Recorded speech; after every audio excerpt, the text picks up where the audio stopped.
लेकिन किसी ने कोई बात नहीं कराई। अब देखो भाई, जब कोई आदमी जबरदस्ती जो है, मान लो एक सही आदमी को, मान लो ऐसा तो नहीं है, मान लो बहुजन समाज पार्टी ने सम्मान दिया, लेकिन बहुजन समाज पार्टी के लिए हमने भी तो योगदान किया है, हमने भी अपना तन मन धन से पार्टी को सींचने का काम करा। बीएसपी की सीट कभी रिजर्व सीट जीतती का, उमाकिरण जीतती थी 2002 में, उसे भी चुनाव लड़वाने का काम अनिल ने करा था 2002 में। वो बहुजन समाज पार्टी छोड़ गई थी उस समय, मैंने बहुजन समाज पार्टी छोड़ी, बहुजन समाज पार्टी धक्के देकर बाहर निकाला गया। और खाली अनिल तो नहीं है, जितने भी शेड्यूल कास्ट के विधायक हैं, रविंदर मोल्लू ले लो, धर्म सिंह सैनी ले लो, मेरठ में योगेश वर्मा ले लो, पूरे उत्तर प्रदेश में स्वामी प्रसाद मौर्य, मतलब बड़े बड़े नेता, जितने भी पिछड़ी जाति के लोग हैं, जितने हमारे अपने समाज के मजबूत लोग, सब लोगों को पार्टी से बाहर कर दिया। भाई क्यों आप बाहर करना चाह रहे हैं सब लोग? ऐसे तो पार्टी खत्म हो जाएगी ना। क्यों जी? या खाली हमारे अपने समाज के लोग सरकार बना देंगे का? सबकी जरूरत पड़ेगी नहीं पड़ेगी? तो यही लड़ाई हमारी पार्टी में। अब हमें भी भाई देखो समझ में ये बात नहीं आती, कारण क्या है, क्यों है। हम तो कहीं देखो, क्योंकि अपने हमारे समाज की वजह से पार्टी है, वो पार्टी की वजह से समाज नहीं होता, हमारे समाज की वजह से तो पार्टी है, समाज नहीं बेंच मान रखा। लेकिन मान्यवर काशीराम जी आज जिंदा नहीं है, मैं ज्यादा हमने उनके साथ काम नहीं करा, हमारे बहुत सारे लोग होंगे बुजुर्ग जिन्होंने मान्यवर काशीराम जी के साथ में काम भी करा और उनके साथ में उठ बैठ भी होगी, बातचीत भी होगी, बहुत लोग होंगे सौरभ यहाँ से बोला होगी जो बड़े लोग हैं, लेकिन हमें उनके साथ में काम करने का कभी मौका नहीं मिला। लेकिन मैं जब पढ़ता हूँ वो एक बात वो कहते थे कि इस देश की व्यवस्था ऐसी है, इस देश में 85% लोग गरीब रहते हैं और वो 85% लोग दलित हैं, पिछड़े हैं, अकलियत के हैं। 15% लोग उन पर 85% पर राज करें। उनकी फिलोसफी है थी कि ये 85% लोग ही सरकार बनाने का काम करें हर 5 साल बाद। इस उम्मीद के साथ सरकार बनावे कि भाई यह सरकार जैसे हम बना रहे हैं इस बार ये हमारा भला करेगी, लेकिन भला उनका 85% का होता है, 15% का होता है। यही तो है। तो मान्यवर काशीराम ये कहते थे भाई जब भी हमारी सरकार बनेगी, बहुजन की जब भी सरकार बनेगी, और इस देश की व्यवस्था ऐसी है कि इस देश में अगर सरकार जो है गठबंधन की सरकार जब बनेगी, जब गठबंधन की सरकार बनेगी तो इस देश में बहुजनों का, इस देश में गरीब शोषित लोगों का ज्यादा भला होगा। और जिस दिन पूर्ण बहुमत की सरकार आ जाएगी उसी दिन जो है भला नहीं होता। जब बड़ा समर्थन आ जाता है, जैसे भाजपा को बहुत बड़ा समर्थन मिल रहा, 350 MP हैं, 350 विधायक हैं, किसी काम तो नहीं कर रहे, सुन तो नहीं रहे किसी की, निरंकुश हो रही सरकार। तो भाई ऐसी स्थिति देखो, ये बहुत सारी लंबी बात है वैसे तो बहुत, लेकिन आज हमें फिलहाल जो है तो बहुत लंबी, अगर मैं बात करूं तो इतनी लंबी बात है कि आप सुनते रहोगे और मैं सुनाता रहूंगा। हमें मौजूदा परिस्थिति पर बात करने की जरूरत है। अब जा मैं किसी को यहाँ समाजवादी ज्वाइन कराने खतर नहीं आ, मैं ये नहीं कह रहा भाई आप समाजवादी ज्वाइन कर लो, मेरे अपने समाज के लोग हैं, कल को मैं समाजवादी से MLA बनूंगा, मेरा समाज जो है मेरा 1 वोट से सहयोग करे या 1 लाख वोटों से सहयोग करे, मैं उनका काम जितना बहुजन समाज पार्टी में रह करूंगा उससे ज्यादा करूंगा, फिर उससे ज्यादा करूंगा, ठीक है नहीं ना। मैं किसी को ये कह रहा भाई कोयले के लोग भाई तुम पार्टी ज्वाइन कर लो, वो तो आदमी की अपनी इच्छा है। भाई मेरे पास अभी टाइम भी है, मेरे पास उम्र भी, बाकी तो भगवान के हाथ में, आदमी कल को मरता है, लेकिन 20-30 साल मेरे पे काम करने के हैं। अब मान लो जब मेरे घर से मुझे धक्का दे दिया तो भाई मुझे कहीं ना कहीं किसी न किसी प्लेटफॉर्म पर तो काम करना पड़ा।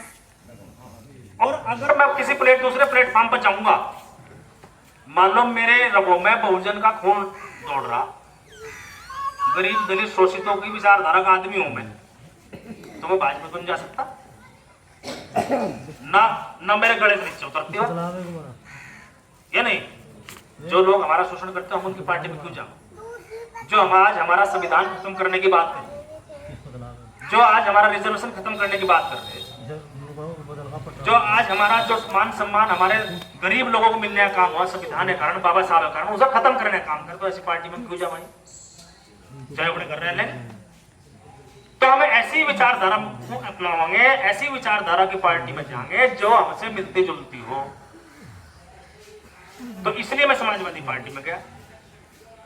अखिलेश यादव जी ने बहुत बड़ा सम्मान दिया, बाबा साहब ना चाह तो 2022 का चुनाव भी लड़ेंगे, ऊपर वाले चाहे चुनाव जीतेंगे। आज हालात प्रदेश की स्थिति में गौर करो आप। जो लड़के पढ़े लिखे हैं वो मीडिया के माध्यम से, सोशल मीडिया के माध्यम से प्रदेश की राजनीति को एक तरह से निहारते हैं, देखते हैं मोबाइल में, लेकिन हम अपने ही गौर कर लें, क्या हमारी जो पुरानी पार्टी है, हमारी बहुजन समाज पार्टी है, क्या वो उतनी ताकत में आज है का जितनी ताकत में 2007 में थी? बताओ भाई, आप बताओ मुझे, है क्या भाई? है? तो ऐसा क्यों हो रहा है? ऐसा मतलब ऐसा ये मत सोचो कि अनिल को दुख नहीं है। अगर बहन जी कमजोर है, दुख अनिल को भी है। अपने घर कमजोर होने का दुख सबको है, जितना आपको शायद मुझे भी है इतना। लेकिन इस पर चिंतन करा कौन? इसका दोषी अनिल तो नहीं है ना। इसका दोषी तो मानना मेरा अपना घर है। अगर मेरे घर में कुछ बिगाड़ खाता रहा और मैं उस घर का मुखिया हूं तो जिम्मेदारी किसकी होगी? मुखिया की होगी या मेंबरों की होगी? भाई बताओ किसकी होगी? अब जो भी सवाल करे उसे पार्टी से बाहर करते हैं। बताओ ये नीति सही है गलत है? नुकसान किसका हो रहा भाई? नुकसान किसका हो रहा? नुकसान हमारा और आपका हो रहा। नुकसान इन लड़कों का हो रहा जो पढ़ रहे लिख रहे। इन्हें नौकरियां कहां से मिलेंगी बताओ मुझे आप? बताओ ये लड़के पढ़ रहे लिख रहे, कोई बीए कर रहा, कोई ग्रेजुएशन कर रहा, बीटेक कर रहा, अलग अलग चीज कर रहे हैं लोग। इन्हें ये उम्मीद है कि कहीं सरकार वैकेंसी निकाल लेगी, कोई बाबू बन जाएगा, कोई अफसर बन जाएगा, कोई आईएएस बन जाएगा, कोई आईपीएस बन जाएगा, कोई डॉक्टर बन जाएगा, कोई इंजीनियर बन जाएगा। लेकिन बनेगा जब वैकेंसी निकलेगी। आज हमारे बाप दादा, मेरे फादर सेल टैक्स अफसर रहे, सेल टैक्स अफसर से रिटायर हुए। वैसे तो मैं किसान का बेटा हूं, किसान भी थे लेकिन अधिकारी भी थे, लेकिन जो उन्हें नौकरी मिली थी, और नौकरी तो संविधान की वजह से मिली थी। चलो मैं ही नेतागिरी में आ गया, मैं विधायक बन गया, आगे मेरे बच्चे पढ़ रहे हैं, कोई चलो थोड़ा मैं भी विधायक बना और सब नौकरी करनी पड़े। अब बताओ प्राइवेट नौकरी हमें कौन देगा? बताओ मुझे आप। हमारे इन बच्चों को प्राइवेट नौकरी कोई देगा? अगर दे भी दी आपकी काबिलियत के आधार पर तो आपको बाहर कर दिया जाएगा बहुत जल्दी। पूरा देश भारतीय जनता पार्टी ने बेच दिया। हमारा जो आरक्षण है, जो हमारा रिजर्वेशन है, वो कहाँ है? पब्लिक सेक्टर में है ना। सरकारी विभाग में तो नौकरी मिले हमें। अगर सरकारी विभाग सब प्राइवेट कर दिए जाएंगे तो हमारा तो रिजर्वेशन खत्म हो गया ना। स्लो पॉइजन मिल गया, नहीं मिल गया भाई बेटा? जो पढ़े लिखे लड़के बताओ, गलत कह रहा था? मैं ये नहीं कह रहा आप समाजवादी वोट दो, मैं बिल्कुल नहीं ना इस बात का। मैं तो इन लड़कों के प्यार में आया हूँ। मुझे भी अच्छा लगा, मैं अपने घर में अपने समाज के पीछे बैठा, दो बात हो रही, लेकिन बात हमें करनी चाहिए। आज की स्थिति ऐसी है कि हमें ये बात करनी जरूरी हो रही है। अगर बीजेपी दोबारा फिर सरकार में आती है तो 24 में प्रधानमंत्री वही बने। ऐसी कोई सरकारी कंपनी हो, रेल हो, बेल हो, सब बेच डाली। अब वे बिक रही हैं तो रिजर्वेशन तो हमारा ऑटोमेटिक खत्म हो गया ना। इन्हें बच्चों को नौकरी बताओ कहाँ मिलेगी? ये बच्चे बैठे ना, पढ़ाओगे लिखाओ, काहे को पढ़ा रहे? फिर तो जो हमारे पूर्वजों झेला, हमारे जो पूर्वजों तिरस्कार झेला है, गले में हांडी पीछे झाड़ू हुआ करता था, यही तो इतिहास था हमारा। तो वही आ जाएगा फिर क्या करेंगे? फिर हम बताओ। तो ये लड़ाई तो हमें लड़नी पड़ेगी व्यक्तिगत, ये पर्सनल सोच के, पर्सनल आधार पे हमें ये लड़ाई लड़नी पड़ेगी। हमें जरूर जो है ये 2022 में जो चुनाव है ना, ये सरकार बनाने का चुनाव नहीं है। ये सरकार भगाने का तो है ही है सुभाष जी, सरकार भगाने का तो है ही हो, लेकिन मैं सरकार बनाने का नहीं मानता। मेरा ये मानना है, ये जो 85% लोग हैं ना, दलित हैं, पिछड़े हैं, पिछड़े तो हमारे समझ ले, पिछड़े बैठे हैं पर समझ ले, ज्यादा कांट इनके बांध रखी भाजपा ने। लेकिन हमारा अपना समाज समझता है इन सब बातों को। रिजर्वेशन की क्या अहमियत है इस बात को हम समझते हैं, इस बात को हमारे बड़े समझते हैं, इस बात को हमारे युवा समझते हैं। जरा सा मामला हुआ था तो सुप्रीम कोर्ट ने आदेश कर 2 अप्रैल में हमने करके दिखा दिया था, संविधान में संशोधन करना पड़ा प्रदेश। हमारे में ताकत है, हमारे में कुर्बानी देने की ताकत है। हमारे पिछड़े समाज को लोग ये बहकाते हैं, जरा सी बात पे हिंदू बनाते हैं। हिंदू तो हम भी हैं, लेकिन अपने अधिकार अगर हमें मिलेगा तो हिंदू है ना, तुम्हारे बहकाने से निपटने के।